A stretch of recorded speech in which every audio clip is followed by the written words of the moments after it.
bab 20 ayat 1 sampai 16. Sekali peristiwa, Yesus mengemukakan perumpamaan berikut kepada murid-muridnya.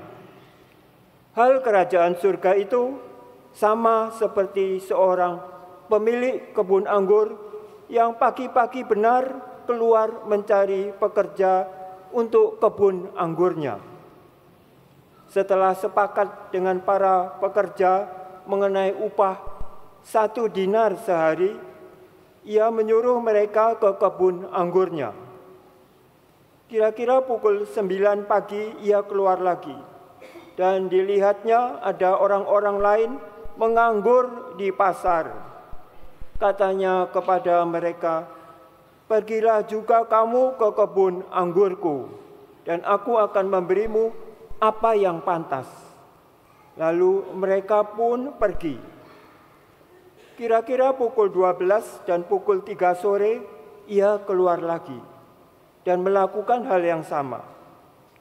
Kira-kira pukul 5 sore, ia keluar lagi dan mendapati pula orang-orang lain. Lalu katanya kepada mereka, "Mengapa kamu menganggur saja di sini sepanjang hari?" Jawab mereka, "Tidak ada orang yang mengupah kami." Kata orang itu, "Pergilah juga kamu ke kebun anggurku."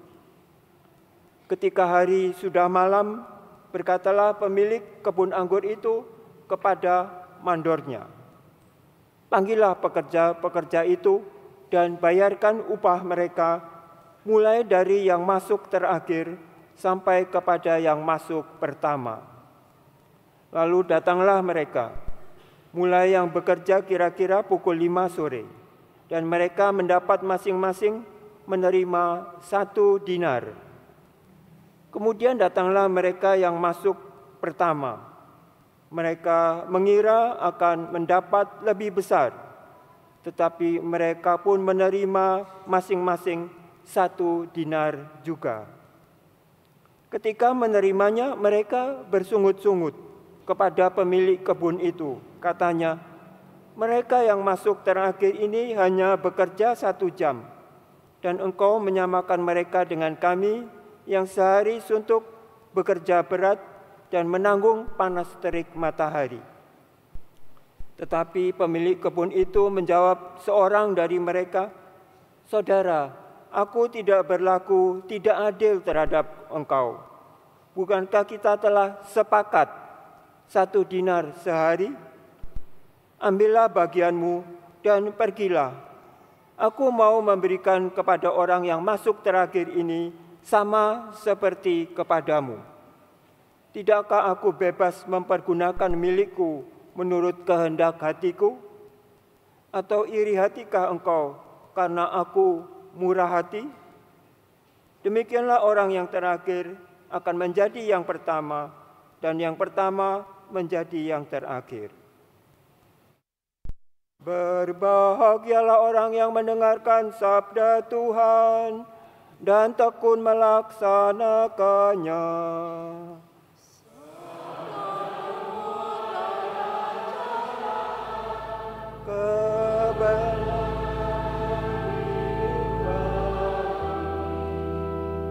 Semoga oleh sabda Tuhan diteguhkanlah iman kita.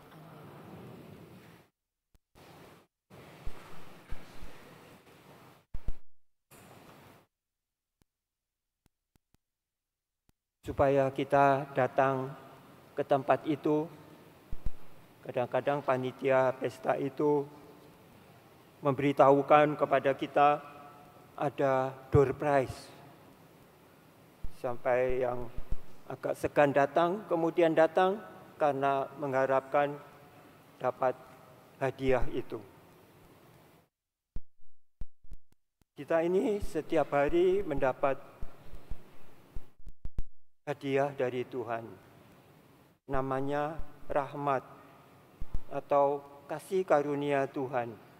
Hari-hari hidup kita itu sebenarnya banyak menerima kasih karunia Tuhan. Tetapi seringkali kita tidak merasakannya, tidak melihatnya. Bahkan kadang-kadang kita merasa Tuhan itu tidak adil. Mengapa yang lain diberi kekayaan begitu besar, diberi banyak hal yang membuat orang itu bersukacita, bahagia, tetapi mengapa aku tidak diberi seperti orang itu? Kadang-kadang kita merasa Tuhan itu tidak adil. Seperti dalam Injil tadi, orang yang bekerja pada kebun anggur itu sebenarnya suatu tanda, karena anggur itu untuk menjadikan buah anggur menjadi anggur, mulai dari menanam benih, menumbuhkannya sampai panenan, semuanya itu memerlukan pekerja-pekerja. Banyak pekerjaan yang dapat dilakukan. Karena itu perumpamaan yang diberikan Yesus itu juga tentang pekerja untuk bekerja di kebun anggurnya. Apakah kita ini sudah merasa bekerja di kebun anggur Tuhan? Ada yang sejak kecil merasakannya dan bertekun. Ada yang sudah lanjut baru berniat dan berusaha untuk percaya kepada Tuhan, masuk gereja, dibaptis. Banyak orang yang menunggu. Dan selama menunggu itu kadang-kadang kita mendengar suara, saya belum layak, atau saya tidak merasa perlu, karena hidup saya ini sudah mapan. Saya sudah bahagia dengan hidup saya, mengapa saya harus masuk gereja atau dibaptis? Nanti itu semua pekerjaan. Itu terjadi. Dan kita semua tahu bahwa kadang-kadang iming-iming door prize itu membuat kita berjalan menuju ke pesta itu, atau perayaan, atau suatu pesta yang atau suatu peringatan. Itu kita hendaknya menyelidiki hati kita. Kita berkata Tuhan itu murah hati. Sudahkah kita itu memang merasakan kemurahan hati Tuhan? Atau kita masih mengeluh, merasa Tuhan itu memberi kepada kita suatu beban. Beban yang diberikan Tuhan itu sesungguhnya membuat kita mendapatkan kelegaan. Seringkali kita berkata, aku melayani Tuhan. Padahal Tuhan itu berkata, aku tidak mau dilayani karena aku datang untuk melayani.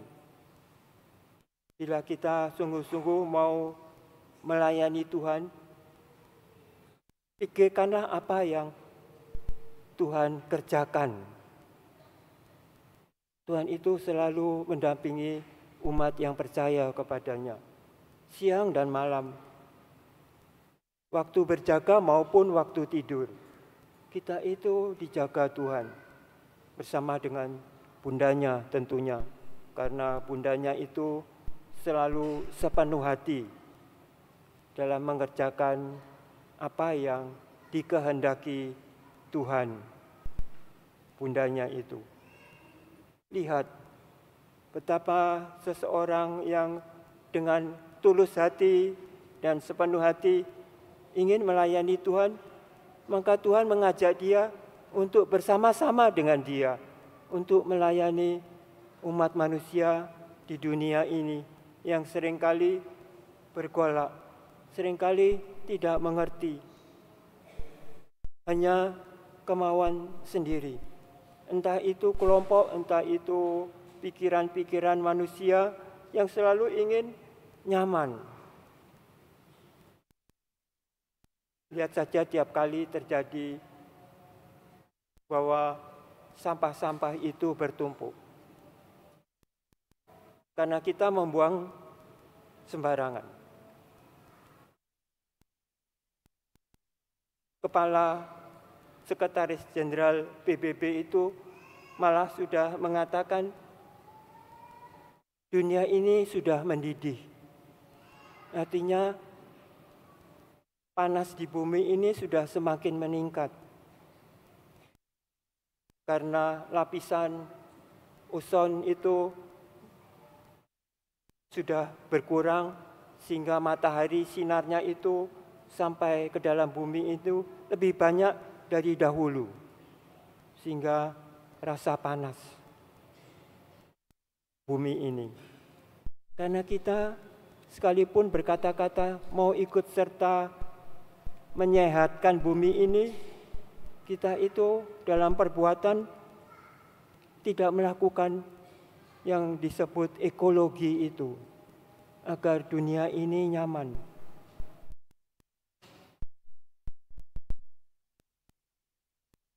Bekerja di kebun anggur Tuhan itu berarti ikut bersama dengan Yesus untuk melestarikan bumi ini yang diciptakannya untuk kita. Bumi ini untuk kita, tetapi kita sendiri yang suka untuk menyejahterakan diri sendiri, kenyamanan diri sendiri. Biar orang lain mengerjakan. Tetapi barang siapa merasakan kemurahan hati Tuhan, bukankah aku murah hati? Murah hati Tuhan itu hanya dalam perumpamaan tadi, hanya 1 dinar. 1 dinar saja. Tapi 1 dinar dari Tuhan itu berarti segala-galanya. Karena 1 dinar itu adalah kunci kerajaan surga itu. Kunci kerajaan surga itu 1 dinar itu. Bila bekerja bagi Tuhan, kapanpun orang menyadari bahwa Tuhan begitu baik kepadanya, sampai saat ini Tuhan itu selalu memberi aku kesempatan yang diberikan Tuhan untuk bekerja baginya. Pergunakanlah itu. Karena itu berarti Anda mendapatkan 1 dinar. Dan 1 dinar itu kerajaan surga. Siapapun pada akhirnya, di saat kapanpun, tidak ingat usia, tetapi pada saatnya setiap orang itu mendapatkan upahnya masing-masing. 1 dinar cukup, asal bekerja bagi Tuhan. Tidak untuk diri sendiri, tetapi bersama Tuhan bekerja untuk kemanusiaan di bumi kita ini. Banyak orang yang sudah kelewatan. Malahan orang-orang yang dikatakan sudah lama bekerja bagi Tuhan, merasakan Tuhan itu tidak adil, bersungut-sungut. Kami bekerja sepanjang hari, tetapi mendapatkan hal yang sama. Yesus berkata, bukankah kita sepakat 1 dinar sehari? 1 dinar itu cukup. 1 dinar pemberian Tuhan itu cukup bagi kita untuk mendapatkan hidup dalam kemuliaannya. Karena itu, ketika kita menyadari bahwa kita ini belum bekerja bagi Tuhan, sediakanlah dirimu untuk melakukan apa yang dikehendaki Tuhan. Tuhan sendiri akan mengajar dalam hati kita betapa pentingnya mengerjakan pekerjaan bagi Tuhan. Karena Tuhan sendiri itu bekerja. Jam 6 ia mencari pekerja, jam 9, jam 12, jam 3, bahkan mendekati menjelang malam, dia masih mencari pekerja-pekerja itu. Bekerja bagi Tuhan itu lalu jadi penting bagi diri kita yang menyadarinya. Pedomannya sabda Tuhan itu. Bulan ini kita mau belajar mengenal sabda Tuhan itu dengan lebih dalam. Dan itu kapanpun bisa. Bukan hanya dalam bulan ini, tetapi setiap hari bisa. Kapanpun kita menyadari bahwa kita ingin mencari Tuhan, akan menemukannya. Seorang intelijen Rusia, Soviet Uni, dulu Rusia itu suatu negara yang jauh lebih besar, namanya Soviet Uni. Di negara itu, negara yang dikuasai oleh komunis. Artinya orang yang ateis, yang tidak percaya akan Allah dan menguasai pemerintahan dengan tangan keras. Orang-orang Kristiani dibantai. Itu sudah, cerita ini sudah lama dan sungguh-sungguh terjadi. Seorang gadis yang membawakan ibadah Kristiani yang sembunyi-sembunyi ditangkap oleh intelijen Soviet Uni itu dan disiksa. Sebelum ajalnya, dia mengatakan kepada pejabat yang menangkap dia, yang mengerasi dia dengan kekerasan, bahwa ia tetap tabah. Aku tetap tabah, apapun yang terjadi padaku, aku mau menerimanya. Pada akhirnya, seorang intelijen itu heran, karena gadis itu dengan begitu berani melakukan pekerjaan itu. Ibadah bersama-sama dengan orang Kristiani, memimpin ibadah di tempat-tempat tersembunyi. Dan ketika ia menyerbu bersama teman-temannya di tempat ibadah itu, mereka menemukan kitab suci. Ia heran, mengapa kitab suci itu bisa memberi kekuatan besar untuk nyawanya gadis itu. Maka ia sobek kitab suci itu, masukkan dalam sakunya, karena ia takut ketahuan juga dengan teman-temannya. Ketika di rumahnya ia membaca. Mengapa gadis itu tetap berani menghadapi hidupnya.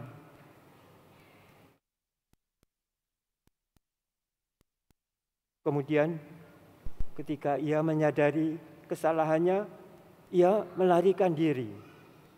Intelijen itu melarikan diri keluar dari Uni Soviet. Tetapi dia dikejar. Di kapal itu ia melarikan diri tetapi tertangkap. Ia meninggalkan pesan di dalam bukunya harian, buku harian, betapa ia menyadari sekalipun sepertinya terlambat, tetapi tidak ada kata terlambat bagi Tuhan. Ia selalu memberi kesempatan. Karena itu berbahagialah kita yang menyadari bahwa Tuhan itu mengajak kita untuk mulai bekerja baginya.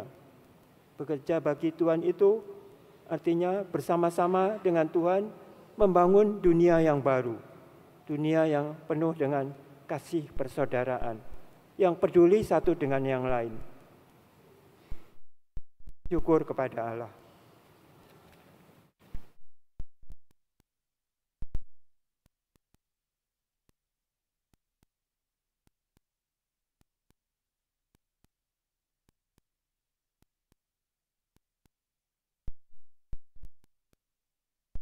Marilah kita meneguhkan iman kepercayaan kita.